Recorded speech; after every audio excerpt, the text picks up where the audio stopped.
Boa tarde. A Secretaria de Segurança Pública do Amazonas divulgou nesta segunda-feira que houve uma redução de 47% no número de roubos a coletivos aqui em Manaus. Esse número é comparado ao mesmo período do ano passado. Mas para cobradores e motoristas, eles estão longe de se sentir seguros durante a jornada de trabalho. Eu nasci de novo, né? Uma nova vida, Deus me deu uma nova vida. As palavras são do cobrador de ônibus Raimundo Gomes, de 47 anos, que sobreviveu a um assalto no coletivo do trabalho recentemente. Ele está feliz por ter tido a chance de continuar vivendo, mas os sinais de que viu a morte de perto vão ficar no corpo. O tiro pegou no braço direito do cobrador e também atingiu a barriga. Ele mostra o que ajudou a diminuir a força da bala. A chave do carro que ganhou da mãe. Pegou na chave, fixou na minha barriga, mas eu tô vivo para contar a história. O assalto ocorreu na zona leste de Manaus na semana passada. Apesar de ter sobrevivido a um disparo de arma de fogo, a má lembrança deixada pela dupla de assaltantes não sai da cabeça. Com 50 metros ele anunciou o assalto, né? O maior botou o revólver na cabeça do motorista, engatilhou. Em mais uma vez, o cobrador foi vítima de assalto e quase perdeu a vida. Eles só querem trabalhar para garantir o sustento, mas diariamente podem a qualquer momento ficar sob a mira de um revólver. Para muitos trabalhadores do transporte coletivo de Manaus, hoje o mais difícil é conviver com a insegurança.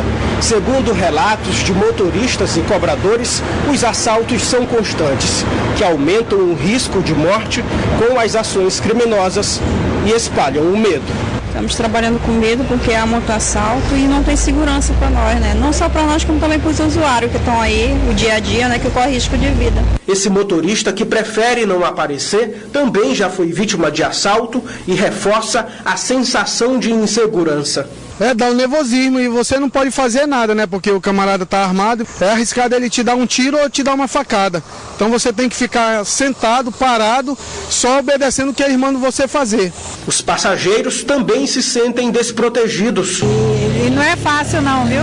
A gente sai de casa insegura, né? Nem sempre eles querem o que a gente tem, eles querem o melhor, né? Que é a vida da gente. Esse é o mais perigoso. Nem mesmo as câmeras de segurança dos coletivos inibem os bandidos. De acordo com o Sindicato das Empresas de Transporte de Passageiros do Amazonas, em 2015 foi registrado um aumento de 30% de assaltos a ônibus em Manaus. E segundo o assessor jurídico, esse ano os registros parecem ainda mais violentos. E é mais grave ainda porque isso gera violência, gera vítima e até morte. A Secretaria de Segurança Pública do Amazonas informou uma redução de 47% de roubos dentro dos coletivos na primeira quinzena de janeiro.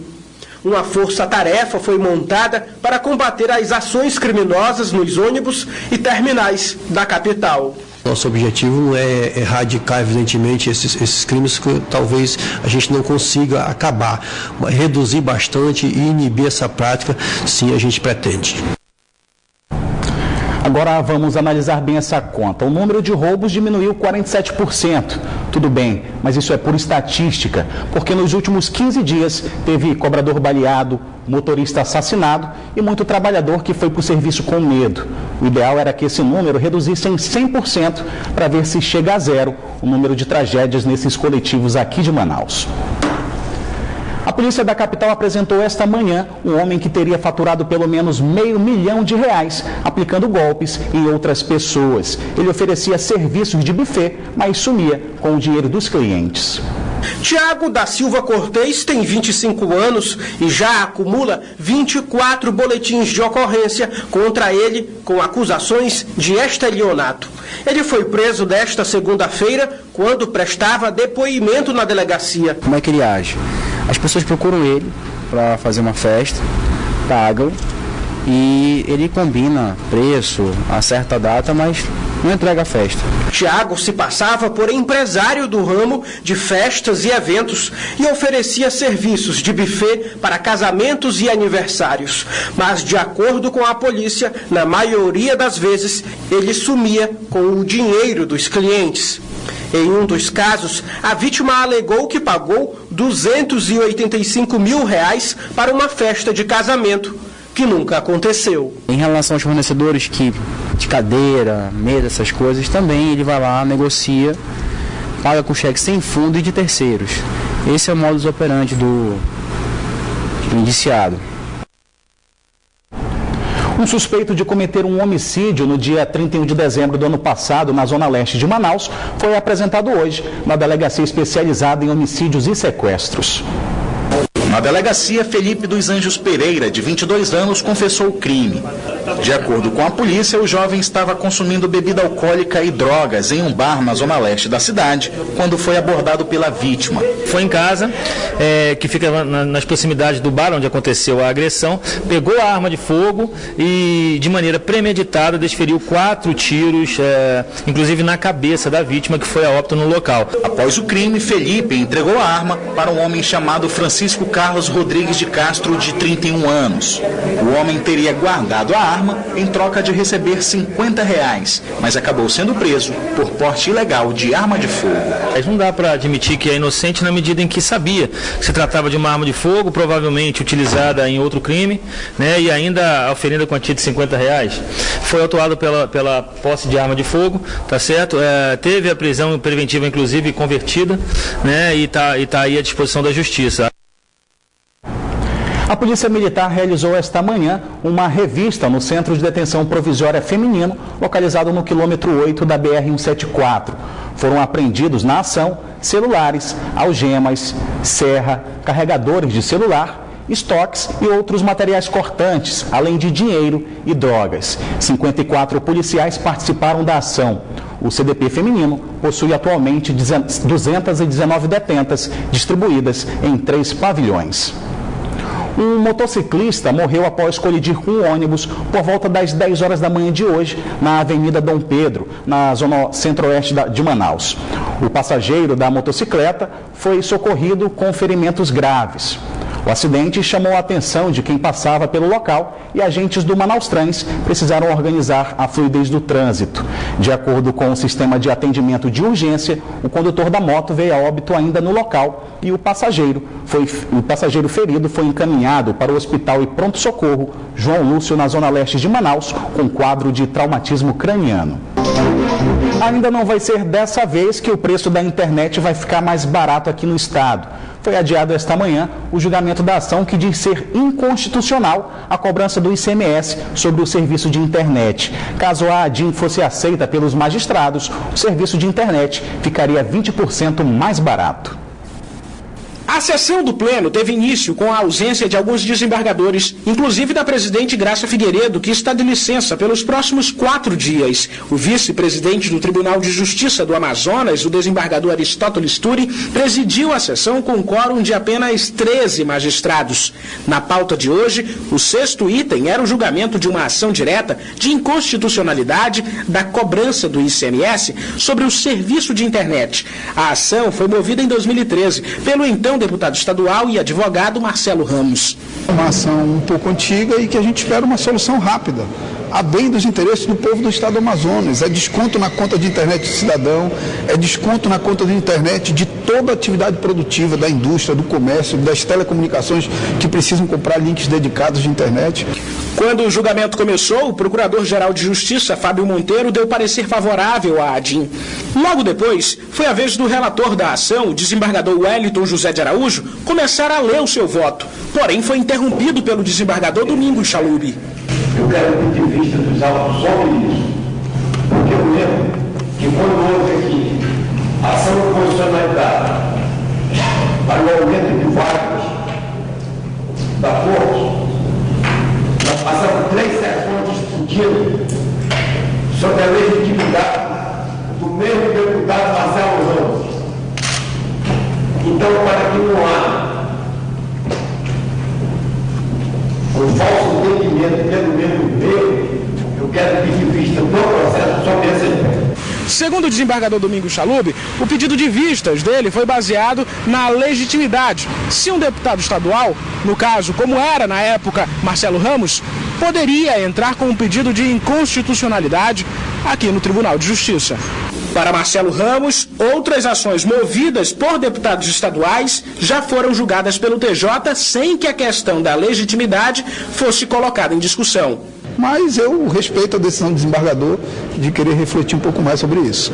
Por enquanto, o julgamento da ADIM não tem data prevista para voltar à pauta do judiciário, ou seja, não vai ser agora que o consumidor talvez poderá pagar por uma internet mais barata aqui no Amazonas. Na noite passada, um incêndio em um estaleiro destruiu 3 embarcações na rodovia que liga Manaus ao município de Iranduba. O fogo começou por volta das 10 horas da noite, quando funcionários do estaleiro ouviram uma explosão. De acordo com o Corpo de Bombeiros, os funcionários suspeitam que o fogo tenha começado devido à explosão de uma bateria que estava no carregador em um camarote de uma das embarcações. 10 militares do Corpo de Bombeiros atenderam ao chamado e usaram mais de 27 mil litros de água. As chamas foram contidas antes que atingissem outras 15 embarcações que estavam no local. Uma embarcação que levava 12 passageiros naufragou parcialmente na tarde desta segunda-feira nas proximidades do município de Urucurituba, no Rio Amazonas. Apesar do susto, não houve vítimas. Os passageiros foram resgatados por outra embarcação que passava no local. As causas e responsabilidades desse acidente serão determinadas em inquérito administrativo instaurado pela Marinha do Brasil. Vamos saber agora a previsão do tempo para esta quarta-feira em Manaus e em alguns municípios do interior do estado. Em Manaus, a previsão é de tempo encoberto com chuva fraca, temperaturas mínima 26 e máxima 30 graus. A mesma previsão para o município de Tabatinga, as temperaturas variam entre 27 e 31 graus. Em Humaitá, o tempo fica encoberto com pancadas de chuva, temperaturas mínima 26 e máxima 28 graus. Em Itacoatiara, a previsão é de tempo encoberto com chuva forte, mínima de 25 e máxima 30 graus. A Justiça amazonense suspendeu por meio de liminar os efeitos da lei da isenção do pagamento de estacionamentos nos shoppings de Manaus. A decisão foi do desembargador Wellington José de Araújo, que acatou o pedido da Associação Brasileira de Shopping Centers, a ABRACE. A ação prevê a suspensão dos efeitos da lei até o julgamento do mérito do processo. Na decisão, o desembargador Wellington Araújo diz que não há dúvidas de que a concessão da liminar é cabível sem precisar ouvir as partes, já que leis de idêntico teor e de conteúdo assemelhado já foram consideradas inconstitucionais. A Câmara Municipal de Manaus informou que vai recorrer da decisão. A liminar que garante o reajuste na tarifa de energia elétrica em todo o estado do Amazonas passa a valer a partir desta quarta-feira. E nas ruas, muitos consumidores não estão satisfeitos com o aumento na conta de energia. Dos grandes empresários aos pequenos comerciantes não se fala em outra coisa. O aumento da conta de energia elétrica aqui no Amazonas. A cobrança vai ser retroativa ao mês de novembro de 2015, quando houve a autorização do aumento pela Agência Nacional de Energia Elétrica.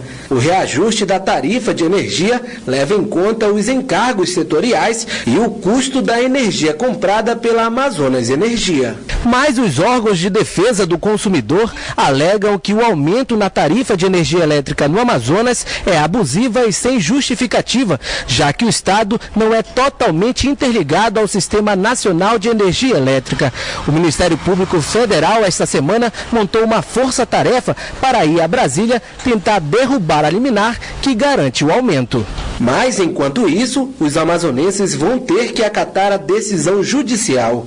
E como o reajuste é retroativo ao ano passado, os consumidores devem ter suas contas parceladas pela Amazonas Energia, o que desagradou muita gente. E se aumentar, vão cortar e fica lá, aí fica pior mesmo. Não tem condição não. Neste salão de beleza, quase tudo é movido a energia elétrica. As lâmpadas e o aparelho condicionador de ar ficam ligados durante todo o expediente, sem contar com os equipamentos que são usados nos penteados. Com certeza vai ser um prejuízo e um reflexo nos nossos clientes também, né? Porque acaba que a gente vai ter que aumentar o valor dos serviços por causa do aumento da energia, né? A fatura de energia elétrica com o valor mais alto começa a valer a partir desta quarta-feira, dia 20 de janeiro.